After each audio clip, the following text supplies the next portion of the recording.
जी news portal के सभी दर्शकों को मेरा बहुत बहुत नमस्कार। और आज है तारीख 12, यानी कुल मिला करके आज का बहुत इंतज़ार था आप लोगों को। और लगातार कल से हमारे पास में कॉल आ रहे थे कि साहब वो एग्ज़िट पोल का क्या हुआ। कल मतदाताओं को जो अपना काम करना था वो मतदाताओं ने पूरी जिम्मेदारी के साथ किया। और सबसे अच्छी बात ये रही कि सवाई माधोपुर की तुलना में गंगापुर सिटी में वोटिंग परसेंटेज कल अच्छा रहा। लोगों में सुबह से उत्साह था। कई पोलिंग बूथों को हमने लाइव भी दिखाया था।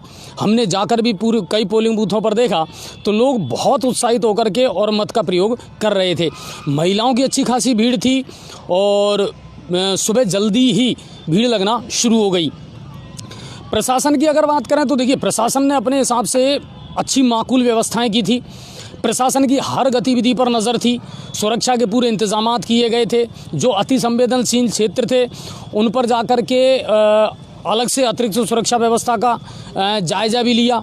एडीएम महोदय नवरत्न कोहली जी जो हैं निर्वाचन अधिकारी, और उप जिला कलेक्टर अनिल चौधरी जी, उनकी पूरी टीम दिन भर अलग अलग बूथों पर जाकर के और जायजा लेती रही कि कहीं कोई परेशानी नहीं होनी चाहिए। रोशनी की, पानी की पूरी व्यवस्था की गई। दिव्यांगों के लिए व्हीलचेयर की व्यवस्था है या नहीं है। और इसके अलावा कोविड-19 को देखते हुए सोशल डिस्टेंसिंग, मास्क है, सैनिटाइज़र है, इनकी माकूल व्यवस्था की गई थी। पूरे बूथों में जाकर के जब हमने ये देखा तो पता लगा कि प्रशासन ने भी अच्छी व्यवस्था की और लोगों में भी उत्साह था। लोगों ने अपने अपने प्रत्याशियों के लिए, अपने चुनिंदा और अपने पसंदीदा प्रत्याशियों के लिए जा कर के वोट डाला। अब अगर बात की जाए पूरे सिनेरियो की कि कैसा रहा सर शाम तक, बहुत सारे बूथ ऐसे थे जिन पर शाम तक भी, लेट तक भी वोटिंग चलती रही। लोगों की अच्छी खासी भीड़ थी। सर्दी का मौसम था, कल बादल ज़रूर छाए रहे थे और हल्की फुल्की जो बूंदाबांदी है वो भी कई इलाकों से हमारे पास में खबर आई थी कि साहब हल्की फुल्की बूंदाबांदी भी हुई थी। लेकिन फिर भी लोगों के उत्साह में कोई कमी नहीं थी और बढ़ चढ़ करके हिस्सा लिया लोकतंत्र के इस महापर्व में कल गंगापुर सिटी नगर परिषद के मतदाताओं ने। प्रशासन ने जो तैयारियां थी वो पूरी की। अब आती है कुछ ऐसी चीज़ें जो कल निकल कर के सामने आई और दिन भर से वो घटनाक्रम हमारे सामने आया। इनमें एक था कि तो कई जगह से फर्जी वोटिंग की शिकायत आई। 52 नंबर से है, 47 नंबर से है, 40 नंबर से है। लोगों के फ़ोन आए हमारे पास में 42 नंबर से है, 48 नंबर से है, 13 नंबर से है, 33 नंबर से है कि साहब हमारे यहाँ फर्जी वोटिंग चल रही है। देखिए, फर्जी वोटिंग किसे कहते हैं, सबसे इम्पोर्टेंट बात यह है, इसमें एक गड़बड़ी जो बड़ी निकल करके सामने आई और इसके लिए हमने पहले ही प्रशासन का ध्यान आकर्षित किया था, मगर अफसोस की बात है कि प्रशासन ने उस बात पर गौर नहीं किया। कुछ महीने पहले जब बीएलओ ने जाकर के और वार्डों में नाम लिखे थे और नाम हटाए थे, सबसे बड़ी तो लापरवाही वहीं से उजागर होती है। बहुत सारे मतदाता ऐसे थे जिनका परिसीमन के बाद भी नाम नहीं हटा कई वार्डों में से, और उन्होंने दूसरी जगह नाम लिखा भी दिया, ट्रांसफ़र भी नहीं हुए नाम। और ये जो अनियमितता थी ये लगभग सब जगह देखने को मिली है। कई मतदाता ऐसे थे जिन्होंने 2 जगह जाकर के वोटिंग की है क्योंकि उनका नाम 2 जगह था और आप उनको उनके अधिकार से वंचित नहीं कर सकते। इसके अलावा देखिए, कुछ चीज़ें ऐसी भी निकल कर के आई कि साहब फर्जी वोटिंग फर्जी नहीं हुई है, बल्कि जो नाम है उनको लेकर के गड़बड़ हुई है। और ये जो कोताही है ये बीएलओ की रही है। हमने जब एसडीएम विजेंद्र मीणा यहाँ थे तब भी हमने उनसे शिकायत की थी कि साहब बीएलओ ने कहीं भी घूम करके या सर्वे करके नाम नहीं लिखे हैं। एक जगह बैठ करके जहाँ जिसने जैसा नाम बता दिया वैसा नाम लिख लिया, कोई जांच पड़ताल या उसके बारे में कोई सर्वे नहीं किया गया। और वो जब नाम निकल करके सामने आए तो उसके बाद में एक ही मतदाता, उसके 2 जगह से नाम है और वो 2 जगह वोट डाल रहा है। कुछ जगह ऐसी सुनने में भी आई कि जहाँ छोटे बच्चों का मामला पकड़ में आया था कि साहब छोटे बच्चे 10 साल का 12 साल का है वो वोट डालने पहुँच गया। तो ये बहुत सारी अनियमितताएं ऐसी सामने आई हैं और इनके लिए सीधा जिम्मेदार प्रशासन को नहीं ठहराया जा सकता, बल्कि उन बीएलओ को ठहराया जा सकता है जिन्होंने अपने काम को पूरी ईमानदारी के साथ में नहीं किया। वार्ड में जाकर के ढंग से सर्वे नहीं किया, बिना पूछे लोगों से जानकारी लेकर के और कुछ इक्के दुक्के नाम चढ़ा दिए और उसके बाद में किसका नाम हटाना है किसका चढ़ाना है इसको लेकर के गफलत का जो माहौल था वो बना रहा। तो इस तरह की खबरें आई हैं। कई लोगों ने 2 जगह वोट डाले हैं। बिल्कुल सपेरा बस्ती के जो लोग थे, क्योंकि परिसीमन के बाद में बहुत सारे वार्डों की स्थिति बदली है। पहले वार्ड 45 थे और फिर वार्ड हो गए अब 60, और परिसीमन क्षेत्र जब उनका बदल गया तो सीमाएं बदलने से कई वोटर्स के नाम 2 जगह शामिल हुए हैं और उन्होंने 2 जगह जाकर के वोट का अपना इस्तेमाल किया है। नेहरू पब्लिक स्कूल में तो हमने एक अजीब नज़ारा भी देखा कि वहाँ जो आर्मी का एक सिपाही है वो ड्यूटी पे था जबकि उसका वोट यहाँ डल गया। आप देखिए, तो इस तरह की ज़रूर कुछ चीज़ें सामने आई हैं। इसी तरह वार्ड नंबर 52 से भी आए हैं। अच्छा, आप और हम तो शायद राजनीति को इतने गहरे से नहीं समझते हैं, लेकिन आपने एक चीज़ पर गौर नहीं किया, जिन लोगों का पहले से मानस था चुनाव लड़ने का, उन्होंने अपनी तैयारियां बहुत पहले से शुरू कर दी थी साहब। और ये एक पार्ट होता है, किसका नाम वोटर लिस्ट में चढ़वाना है और किसका नाम हटवाना है, इसके लिए प्रत्याशी तो बहुत पहले से ही रणनीति तैयार करने लग जाते हैं। तो बहुत सारे प्रत्याशी भी ऐसे थे साहब, जिन्होंने मतदाता सूची में फेरबदल किया है, जिन्होंने मतदाता सूची में गड़बड़ी की है, अपने चहेतों के, अपने वोटर्स के नाम उसने लिखवा दिए। कई जगह ऐसे मामले देखने को मिले। तो ये जो काम है ना, इस पर अब गौर करना पड़ेगा प्रशासन को कहीं ना कहीं, कि आखिर ये बार बार ये चीज़ें, ये शिकायतें क्यों सामने आती हैं। और एक सबसे बड़ा जो कल का हाईलाइट रहा, वो रहा वार्ड नंबर 48 से भाजपा प्रत्याशी दुर्लभ जी का। बताया जा रहा है कि साहब उनके द्वारा भारी अनियमितता की गई, फर्जी वोटिंग की करवाई गई और विवाद भी हुआ लोगों से उनका। इस तरह की हमारे पास में भी खबरें आई थी। और वार्ड नंबर 48 से दोबारा रीपोलिंग की मांग भी की गई है प्रशासन के द्वारा। तो देखना होगा खैर क्या होता है, वो प्रशासन को कदम लेना है। कल 13 तारीख है और कल सारे भाग्यों में, सारी ईवीएम में जितना भी भाग्य इनका बंद हुआ है ना प्रत्याशियों का, अब कल उसका पिटारा खुल जाएगा। यानी कल पता चल जाएगा कि किस वार्ड से कौन जीता और कौन हारा। वो सारा विश्लेषण कल पता चल जाएगा बिल्कुल सटीक। लेकिन हमारा एग्जिट पोल है, वरिष्ठ पत्रकार पुरुषोत्तम जी बिल्कुल फील्ड में सक्रिय थे, वो अपने हिसाब से सर्वे कर रहे थे कहाँ किसका क्या मामला चलने वाला है।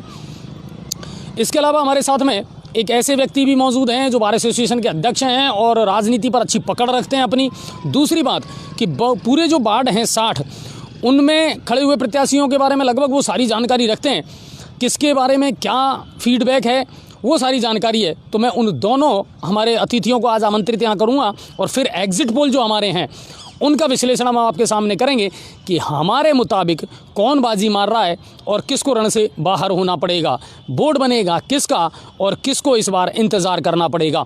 तो मेरे साथ सबसे पहले मैं बुलाना चाहूँगा पुरुषोत्तम जी अग्रवाल, जो वरिष्ठ पत्रकार हैं, लंबे समय तक ईटीवी राजस्थान से जुड़े रहे और आज भी स्वतंत्र पत्रकारिता करते हैं, लेख लिखते हैं और बड़े अच्छे तरीके से गंगापुर की राजनीति को समझते हैं और लगातार सर्वे में जुटे रहे। दूसरे मेरे पास जो हैं साथ खास मेहमान अनिल जी दुबे, बार एसोसिएशन के अध्यक्ष हैं और लगातार हमारे साथ कई बार लाइव पे जुड़ चुके हैं, कई चीज़ों पर अपनी सटीक जानकारी रखते हैं, टीका टिप्पणी करते हैं। तो अनिल सर, आपका भी स्वागत है, welcome in Zee news portal. आइए और मुझे ज्वाइन कीजिए। तो पुरुषोत्तम जी, लोकतंत्र का महापर्व समाप्त हो गया, कैसा रहा पहले तो बताइए, कल उत्साह कैसा था लोगों में? आपने भी अलग अलग बूथों पर जाकर के देखा है। नहीं, लोगों में मतदान के प्रति जबरदस्त उत्साह था, है ना, बढ़ चढ़ करके खूब हिस्सा लिया और लोग जो है बढ़ चढ़कर हिस्सा ले रहे थे और मानो एक उत्सव पर्व के रूप में उन्होंने वास्तव में इस मतदान को निभाया। इसके लिए मैं सभी गंगापुर सिटी वासियों का, सभी उनका सबका जो है शुक्रगुजार करूंगा, आभार मानूंगा कि उन्होंने बढ़ चढ़कर मतदान में हिस्सा लिया। अच्छा अनिल सर, आपने भी देखा है और हमने और आपने भी अपने मत का प्रयोग किया है। शादियां बहुत ज़्यादा थी, एक तो कल की बहुत ज़्यादा शादियां थी, उसके बावजूद भी आपको लगता है वोटिंग परसेंटेज अच्छी रही, अच्छा मतदान हुआ? बिल्कुल, बहुत बढ़िया मतदान रहा, जितनी अपेक्षा की जा रही उससे बढ़ चढ़ कर मतदान रहा। क्योंकि शादियां 11 तारीख की बहुत ही ज़्यादा थी। अगर शादी 11 तारीख की थोड़ी नहीं होती, शायद मतदान इससे भी बहुत ज़्यादा होता। लेकिन कुल मिलाकर के कि लोगों में उत्साह खूब था। अच्छा, प्रशासन की तैयारियों की अगर बात की जाए तो शांतिपूर्वक तरीके से और निष्पक्ष हुआ है मतदान? नहीं, प्रशासन की व्यापक तैयारी थी, बहुत अच्छी तैयारी थी। और जैसे ही मैं उन्हें जो है वार्ड नंबर 48 की थोड़ी विवाद की जानकारी मिली, 5 ही मिनट में प्रशासन मौके पर पहुंच गया दल बल के साथ और उन्होंने बहुत शांतिपूर्वक उस विवाद को जो है वहीं समाप्त कराया। हालांकि उस वार्ड के लिए पुनर्मतदान की मांग बार बार की जा रही है, लेकिन प्रशासन ने अभी कोई इस प्रकार का पुनर्मतदान संबंधी निर्णय नहीं लिया है। नहीं, और फिर अभी शायद जल्दीबाजी भी होगी, पूरी चीज़ को देखना पड़ेगा। अच्छा अनिल सर, ये जो फर्जी वोटिंग है, फर्जी मतदान की जो बार बार खबरें आती हैं, आपको लगता है कहीं ना कहीं कि फर्जी मतदान है क्या? फर्जी मतदान कर कैसे सकते हो आप? अगर वार्ड मेंबर के चुनाव में फर्जी मतदान वैसे बहुत मुश्किल से होता है, क्योंकि जितने भी वो होते हैं पोलिंग एजेंट, वो एक दूसरे को अच्छी तरीके से पहचानते हैं। लेकिन कई बार ऐसी परिस्थिति आती है कि कुछ लोग बाहर सर्विस में कर रहे होते हैं, किसी का नाम 2 अलग अलग वार्डों में जुड़ जाता है, वहाँ परिस्थितियाँ ऐसी आ जाती हैं। अच्छा, इस बार तो हुआ है अनिल सर, परिसीमन के बाद में बहुत सारे लोग ऐसे हैं जिन्होंने 2 जगह वोट डाले हैं क्योंकि दोनों जगह उनके नाम थे। अब इसमें गलती किसकी रही? इसमें गलती प्रशासन की रही और प्रशासन को ऐसे व्यक्तियों के खिलाफ कार्रवाई भी करनी चाहिए, अगर क्योंकि जो इनके डबल फर्जी वोटिंग की वजह से जो एक सही उम्मीदवार जो जीतना चाहिए वो जीतने से वंचित भी हो सकता है। नहीं, बिल्कुल। और देखिए, हमने जब एसडीएम विजेंद्र जी थे तब भी ये लगातार कहा था कि सर बीएलओ ने अपना काम ईमानदारी से जाकर के फील्ड में नहीं किया है, एक जगह बैठ करके ही नाम जोड़े हैं, हटाए हैं और प्रत्याशियों से साठगांठ भी की है, क्योंकि ये तो बहुत पहले से तैयारियां शुरू कर दी प्रत्याशियों ने, जिनको पता था कि मुझे मैदान में उतरना है, चुनावी रणनीति पहले ही बन जाती है। बिल्कुल आपने सही बोला, क्योंकि जिस प्रकार से अब की बार वार्डों को परिसीमन किया गया, वार्डों का परिसीमन जिस प्रकार से वार्ड नंबर 28 में 3 वार्ड बन सकते थे, 2800 से ऊपर मतदाता, जिसमें एक वार्ड में करीब 4-5 किलोमीटर की परिधि में एक वार्ड फैला हुआ है। कोई वार्ड केवल 300 वोटों का था, कोई 2800-2900 को बैठ रहा है। इसका मतलब कहीं ना कहीं प्रशासन ने अपनी मनमानी की, किसी दबाव में उन्होंने काम जरूर किया। मतलब परिसीमन में जो चीज़ें होनी चाहिए थी ना, उनका ध्यान नहीं रखा गया। अब आप देखिए कि वार्ड नंबर शायद 41 था, जिसमें 550 वोटिंग है, उससे भी कम वोटिंग थी किसी में, एक में 300 के, 11 में। तो आप देखिए कि कई ऐसे हैं जिनमें परिसीमन ढंग से नहीं किया गया और कहीं आप बता रहे हैं कि 2800 से भी ऊपर वोटिंग पहुंच रही है वार्ड नंबर 28 में। तो ये जो मामले हैं ना, इन्होंने कहीं ना कहीं देखिए, ये सब चीज़ें चुनावों को और चुनावों के परिणामों को प्रभावित तो करती हैं, क्योंकि आप क्या करते हैं, आप जातिगत आंकड़ों के आधार पर अगर परिसीमन कर देते हैं तो उससे फिर भविष्य बहुत सारे प्रत्याशियों का अंधकार में भी चला जाता है। अब बात करते हैं कुछ और चीज़ों की। कई जगह से ऐसी आई पुरुषोत्तम जी, सब छोटे बच्चे वोटिंग डालने चले गए, आई वो चीज़ें निकल करके। नहीं, यदि मतदाता सूची में उनका नाम है तो यदि वो गए हैं तो इसमें छोटे बच्चों की क्या गलती? वो मैंने तो बीएलओ की और इनकी गलती मानी जाएगी, जिन्होंने उनका नाम चढ़ा दिया बिना सोचे समझे, बिना देखे। तो ये है। और एक जगह से हमारे पास ये भी खबर आई कि साहब एक आदमी जो था ही नहीं यहाँ मौजूद और उसके नाम से वोटिंग हो गई। ये ऐसा तो कई बार हो जाता है ना, ये तो होता है कई बार हो जाता है, क्योंकि जो उम्मीदवार ज़्यादा जागरूक होता है ना, रणनीति बनाने में कारगर होता है, वो बहुत पहले ही वो सारी वो तैयारी करके चलता है, कौन सा वोटर कहाँ पर है, कौन उसको पहचानता है, कौन नहीं पहचानता है। और दूसरा सबसे बड़ी बात यह है कि अजय जी, कोरोना काल चल रहा है, कोरोना काल के कारण लोग मास्क वगैरह लगाकर चेहरा ढककर भी आ रहे हैं, और सबसे बड़ी कारण ये है कि वो पहचान क्लियर हो नहीं पा रही है। तो ये चीज़ें थी, कई चीज़ें निकल करके भी सामने आई है, लेकिन कुल मिलाकर के यह है कि वोटिंग परसेंटेज गंगापुर सिटी नगर परिषद में अच्छा रहा, लोगों ने खूब उत्साह के साथ में किया और प्रशासन ने देखिए अपने हिसाब से जितनी, क्योंकि जब एक दिन पहले मीटिंग की थी ना, तो ये पता चला कि बहुत सारा स्टाफ तो ऐसा है सर जो छुट्टी पे चला गया शादियों की वजह से, और बहुत कम स्टाफ के साथ में प्रशासन ने इन सारी चीज़ों को मैनेज किया था, लेकिन बहुत शानदार तरीके से करा। अति संवेदनशील क्षेत्र जो थे उनमें अतिरिक्त सुरक्षा व्यवस्था का जाब्ता लगाया गया। अतिरिक्त पुलिस अधीक्षक हिमांशु शर्मा, एडीएम नवरत्न जी, अनिल चौधरी साहब, कालूराम मीना जी, सब लगातार फील्ड में मौजूद रहे। इसके अलावा अलग अलग थाना के थाना अधिकारी हैं, उनको यहाँ बुलाया गया था।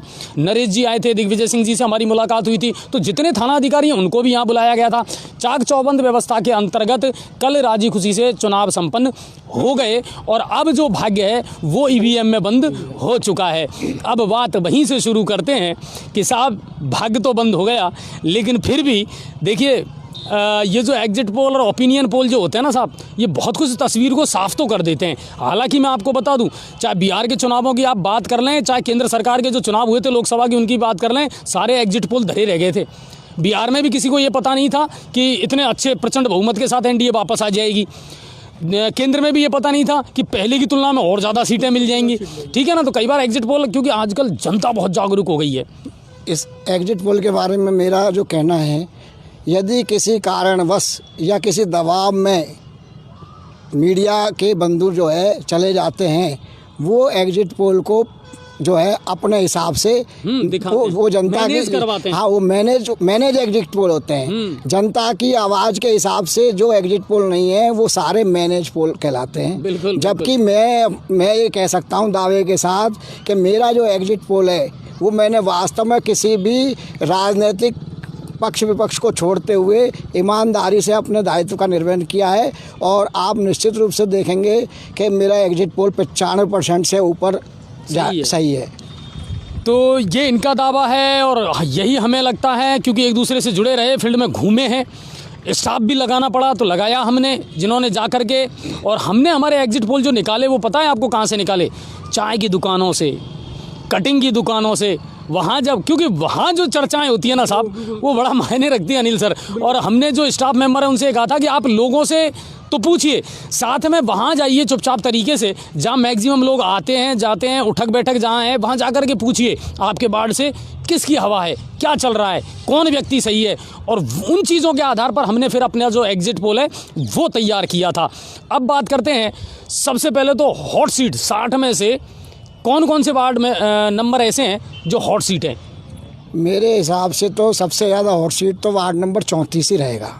वार्ड नंबर 34 जिसमें हाँ, पूर्व पालिका अध्यक्ष गीता देवी नरूका और कांग्रेस के हनुमान साहब गुप्ता जी में डायरेक्ट जो है फाइट है। बीजेपी का उस वार्ड में कोई प्रभाव लग नहीं रहा प्रत्याशी का, इसलिए मेरे हिसाब से बीजेपी प्रत्याशी वहाँ तीसरे नंबर पर रहेगा। ठीक है, आपके नज़रिए से 60 वार्ड में स्ट्रॉन्ग जो वार्ड हैं वो कौन कौन से थे जो चर्चा का विषय रहे? 16 और 27 नंबर भी इसमें इंक्लूड किए जा सकते हैं। 16 नंबर कौन कौन से? बिल्कुल, जिसमें शिवरतन रवि और सुरेंद्र जेमनी जी लड़ रहे थे, और 27 में से कुबेर मेडिकल और दीवान पंजाबी, कृष्ण कुमार जी कुबेर मेडिकल वाले और दीवान पंजाबी चुनाव लड़ रहे थे, क्योंकि इनको भी कहीं ना कहीं सभापति का दावेदार में एक माना जाता है, माना जा रहा है। अच्छा, बागियों का रोल, कौन कौन से ऐसे बागी थे जो सिरदर्द बन करके उभरे तो हैं साहब?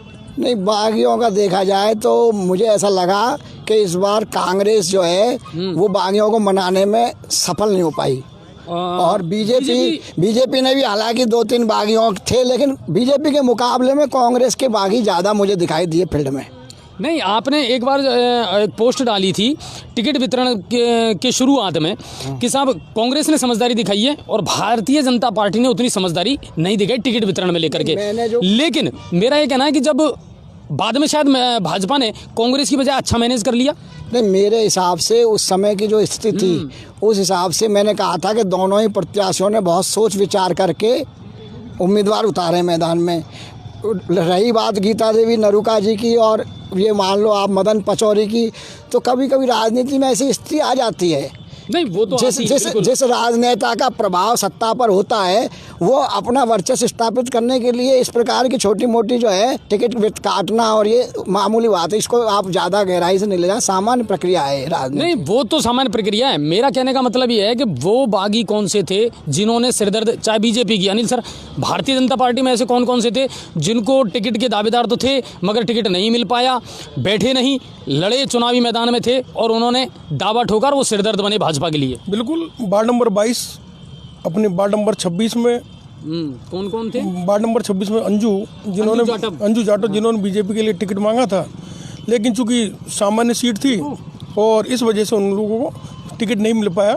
वार्ड नंबर 22 में राम बाबू को टिकट मिला था, भरतलाल जी भी, उन्होंने बीजेपी का टिकट मांगा था और उनको नहीं मिल पाया, वो भी काफ़ी थोड़ी। हाँ, और आपकी नज़र में कौन कौन थे जो थोड़ा सा? मेरी नज़र में जो बीजेपी के जो थे ना मेन, उनमें अंजू जाटव और बलवीर सोनी। बलवीर सोनी की बच्ची चुनाव टिकट मांग रही थी। हाँ, मतलब क्या है, निर्दलीय लड़े थे। हाँ, वार्ड नंबर अपने बलवीर सोनी, नर्सिंग कॉलोनी, ये 2-3 सीट बीजेपी। लेकिन कांग्रेस में रविकांत मिश्रा ले लीजिए आप, और उसके बाद आप अरविंद शर्मा ले लीजिए, उसके बाद मदन पचौरी ले लीजिए, गीता देवी नरूका ले लीजिए, और भी 2-3 बागी जो है कांग्रेस में, करीब 8-9 बागी ऐसे हैं जिन्होंने मतलब कांग्रेस प्रत्याशी को नुकसान पहुँचाया। अच्छा, वार्ड नंबर 12 से राजेश जेमनी। हाँ बिल्कुल, राजेश जेमनी का नाम भी बिल्कुल लिया जाएगा इसमें। राजेश जेमनी जी पिछली बार भी निर्दलीय लड़े थे। हाँ, और वो उस समय भी उन्होंने सीट निकाली थी और आज भी वो मजबूत स्थिति में जरूर है। चलिए, तो कुल मिलाकर के ये है कि बागियों ने गणित जरूर बिगाड़ा है और सरदर्द दोनों ही पार्टियों के लिए पैदा ज़रूर किया था, चाहे भारतीय जनता पार्टी हो या कांग्रेस हो। देखिए, टिकट तो एक ही को मिलना है और बहुत सारे लोगों ने अप्लाई किया था। सबसे ज़्यादा टिकट मांगे थे वार्ड नंबर 52 से, 27 लोग ऐसे थे जिन्होंने भाजपा का टिकट मांगा था। मिलना एक ही को था और दिया भी एक ही को गया। लेकिन कुल मिलाकर के ये है कि ये जो टिकट वितरण के बाद में जो स्थितियां पैदा होती हैं, परिस्थितियां पैदा होती हैं, ये कहीं ना कहीं गड़बड़ ज़रूर करती हैं। भारतीय जनता पार्टी ने तो फिर भी समय रहते मैनेज कर लिया था, लेकिन कांग्रेस शायद समय रहते मैनेज नहीं कर पाई और उनके जो बागी हैं वो अब कहीं ना कहीं बहुत सारे वार्ड ऐसे हैं जिनमें उनका गणित ज़रूर बिगाड़ेंगे। अब बात करते हैं 60 वार्डों में से कौन से वार्ड ऐसे हैं जिनकी स्थिति क्लियर कही जा सकती है कि साहब यहाँ से तो मैं ये कह सकता हूँ कि ये सीट क्लियर है? नहीं, कितने वार्ड? मेरा व्यक्तिगत रूप से ये मानना है कि मैं अभी प्रत्येक वार्ड के बारे में तो क्लियर स्थिति नहीं करूँगा, लेकिन मैं ये कह सकता हूँ कि आज 50 वार्डों की स्थिति बिल्कुल क्लियर है 60 में से। ठीक है। 10 वार्ड असमंजस की स्थिति में है, जिसमें मैं आपको 4 नाम लेना चाहूँगा। जी जी। पहला तो असमंजस की मेरी निगाह में सबसे ज़्यादा जो हॉट सीट है वार्ड नंबर 34 की मैं स्थिति को अभी क्लियर नहीं मान रहा। 34 की स्थिति को आप क्लियर नहीं मानते? मैं मतलब उसमें टक्कर हाँ मानते हैं? मैं उसमें गीता देवी नरूका और कांग्रेस प्रत्याशी दोनों की जो है बहुत नज़दीक की टक्कर मान रहा हूँ। अच्छा, एक बात है, देखिए कांग्रेस प्रत्याशी या उनको कहें निर्दलीयपन गीता देवी नरूका को, उनकी अपनी एक छवि है, उनका अपना एक ऑरा है, और सबसे ज़्यादा वहाँ जो मतदाता हैं वो महाजन समाज से आते हैं, बढ़िया समाज से आते हैं। तो जातिगत जो आंकड़ा है, जातिगत जो समीकरण है, क्या वो हनुमान जी के पक्ष में हो सकता है? नहीं, इसमें ऐसा हुआ है कि जिस समय हनुमान प्रसाद गुप्ता जी को कांग्रेस का टिकट मिला था, उस समय तो लोगों में जो है मतलब इस बात को लेकर ज़्यादा प्रभाव नहीं था। ठीक है। मतलब लोग ये समझते थे कि शायद ये है ना मुश्किल ही गीता देवी नरूका के सामने टिक पाएंगे। ठीक है। लेकिन जैसे जैसे चुनाव प्रचार और समाज के मठाधीशों के दबाव और ये मानिए, तो कहने का मतलब ये है हनुमान जी ने अपनी स्थिति कंट्रोल कर ली। मतलब ज़्यादा मजबूत तो नहीं कह सकते, लेकिन कंट्रोल कर ली। तो उसमें ये फाइट बैक मतलब फाइट में आ गए। पहले जिस समय टिकट मिला था उस समय फाइट में नहीं थे। एक कटु सच्चाई ये भी है कि वार्ड नंबर 34 से जब गीता देवी जी का नाम आया ना, तो सामने वाला कोई टिकट मांगने को तैयार ही नहीं था। ईमानदारी की बात है, दूसरी पार्टी से कोई तैयार ही नहीं हुए थे, वो जबरदस्ती उनको दबाव देकर टिकट लड़ने को मजबूर किया। अच्छा अनिल सर, एक बात बताओ, गीता मैम ने तो मांगा था टिकट, कांग्रेस से मांगा था, अप्लाई तो किया था उन्होंने। ऐसी क्या कमी थी या ऐसा कहाँ गड़बड़ था कि साहब एक इतने मजबूत प्रत्याशी को आपने टिकट नहीं दिया कांग्रेस का, जबकि वो तो शुरू से कांग्रेस में रही हैं? ये कांग्रेस की आपसी अनुरोधनीय राजनीति होगी। मैं इसके बारे में कोई ऊपरी लेवल से नहीं, नीचे लेवल नीचे का आप इसमें मैंने जो देखा, मुझे ऐसा लगता है कि क्या हुआ सर? कांग्रेस के कुछ राजनेताओं, क्योंकि गीता देवी नरूका जी का ये इतिहास रहा है कि पहले उनका परिवार बीजेपी से था। माननीय दुर्गा प्रसाद जी जो चुनाव जीते थे निर्दलीय जी, उसके बाद जब वो कांग्रेस में शामिल हुए तो उस समय से गीता देवी नरूका भी कांग्रेस से जुड़ गई। अब इसके बाद जब, क्योंकि कांग्रेस में यहाँ स्थानीय स्तर पर हमेशा ही जो है 2-3 गुट बने रहते हैं। अभी कांग्रेस में पिछली बार जो गुट था वो वर्तमान विधायक जो है रामकेश जी मीणा जी का और दुर्गा जी का अलग अलग था।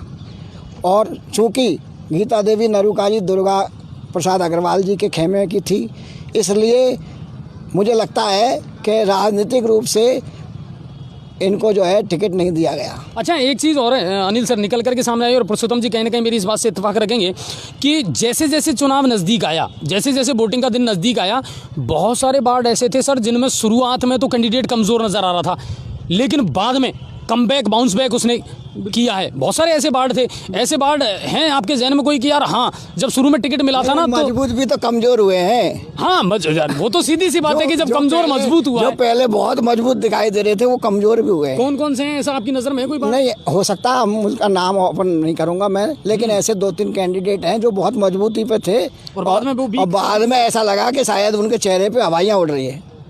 सही बात कह रहे हैं बिल्कुल, और बिल्कुल सही कह रहे हैं, क्योंकि अब वो जो पहले मजबूत थे ना वो बाद में कमज़ोर हुए, और जो शुरू में कमज़ोर थे वो बाद में मजबूत उभर कर आए। कई वार्ड थे ऐसे, ज़्यादातर वार्ड ऐसी हैं। हाँ, तो कुल मिलाकर के ये है कि बड़े ज़ोरदार और दिलचस्प चीज़ें भी देखने को मिली हैं इन चुनावों में, कि बहुत वार्ड ऐसे थे, मैं आपको बता सकता हूँ कि जिनमें टिकट मांगने वाले ज़्यादा थे, और जब किसी एक को टिकट मिल गया तो जिसको टिकट मिला वो खुद उदास था कि मुझे टिकट मिला क्यों, अब मैं शायद ना लड़ पाऊँ या मैं फाइट नहीं कर पाऊँगा। लेकिन धीरे धीरे जैसे जैसे चुनाव का दिन नज़दीक आया उनकी स्थिति मजबूत होती चली गई।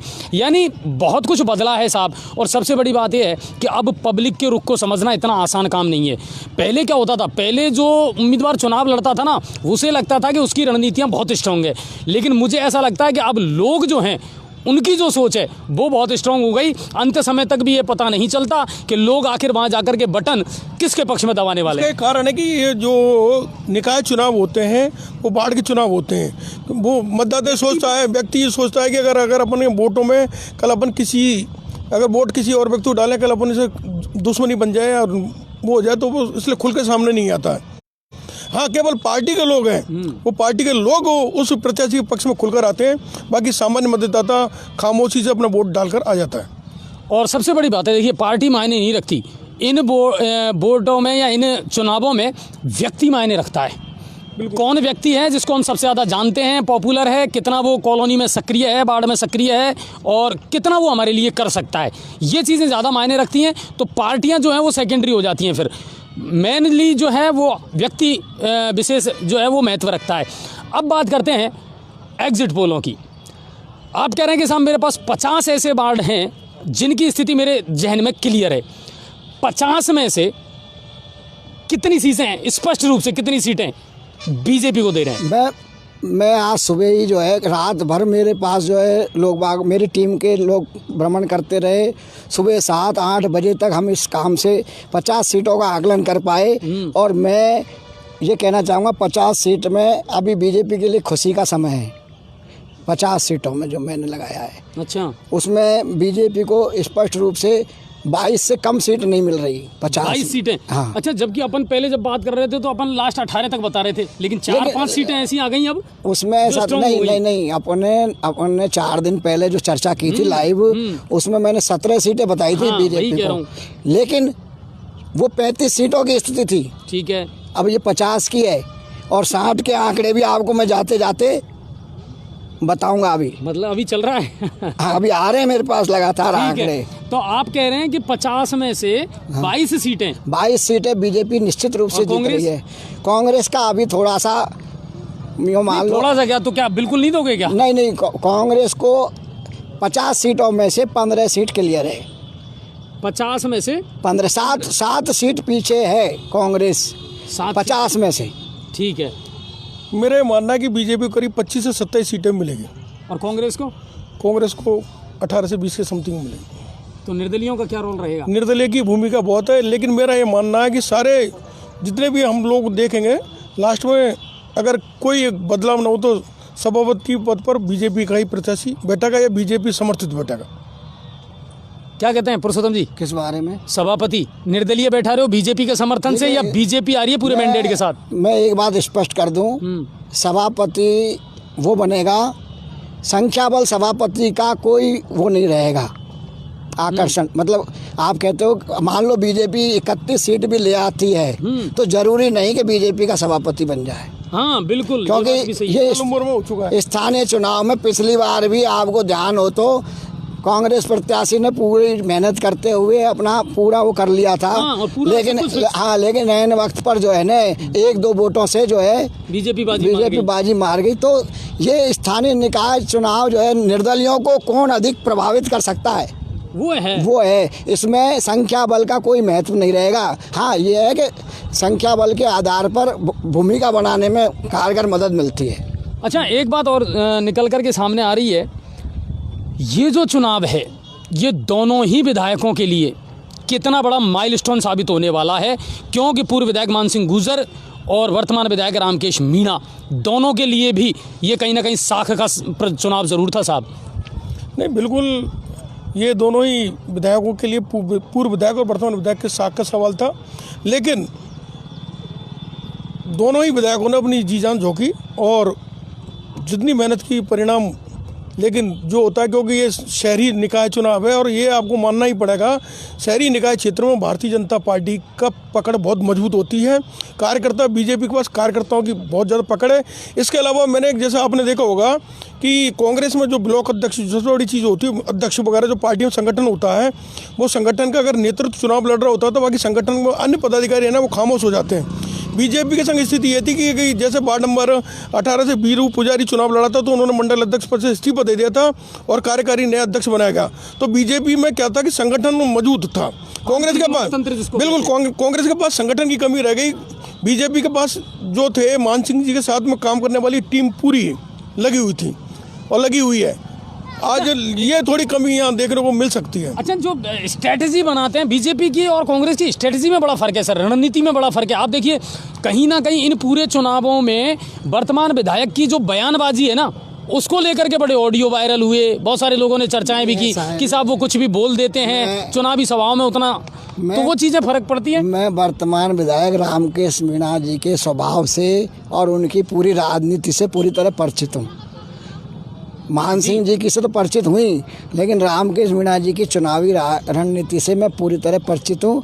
और उनकी रणनीति इस प्रकार की होती है जिससे उनका वोट बैंक जो है वो खुश रहे। ठीक है, वो इस प्रकार के स्टेटमेंट देते हैं जिससे उनका वोट बैंक खुश रहे, बना रहे, खुश रहे या ज़्यादा हो। तो इसमें आप जो उन्होंने, आप कह रहे हो कि उन्होंने जो भाषण दिया और ये रहा वायरल हुआ, ऐसी कोई बात नहीं है। राजनीति में सब संभव है। हाँ बिल्कुल, सब अपने अपने हिसाब से अपने वो करते हैं, वोट बैंक के हिसाब से बयान देते हैं। बिल्कुल। और देखिए राजनीति है भी वही कि आप कितनी पकड़ आप मैदान पर रखते हैं, और स्थानीय मुद्दे जो हैं वो ज़्यादा मायने रखते हैं। विकास का काम हो या सड़क है, पानी है, बिजली है, ये ज़्यादा मुद्दे रहे। जब भी हमने जितने भी प्रत्याशी हैं उनसे पूछा तो उन्होंने ये कहा कि साहब मेरी कॉलोनी में एक तो साफ़ सफाई है, सड़कों की हालत दयनीय है। अब आपको लगता है कि आने वाले 3 साल में जब भी कोई सभापति बनेगा तो शायद वो विकास कर पाए, और सभी का एक ही उद्देश्य है। ये अगर मेरा मानना कि जो नया सभापति बनेगा वो विकास के कार्य जरूर कराएगा और थोड़े बहुत दमंग तरीके से कार्य जरूर करेगा। चलिए, कुल मिलाकर के ये है कि अभी बहुत सारी चर्चा हम करेंगे, लेकिन हम यहाँ एक छोटा सा ब्रेक लेंगे कुछ सेकंड का, और उस ब्रेक के बाद में फिर हम आपसे मुलाकात ज़रूर करेंगे। और देखना ना भूलिए, अभी आप लगातार देखते रहिए केवल कुछ पल का ब्रेक। धन्यवाद।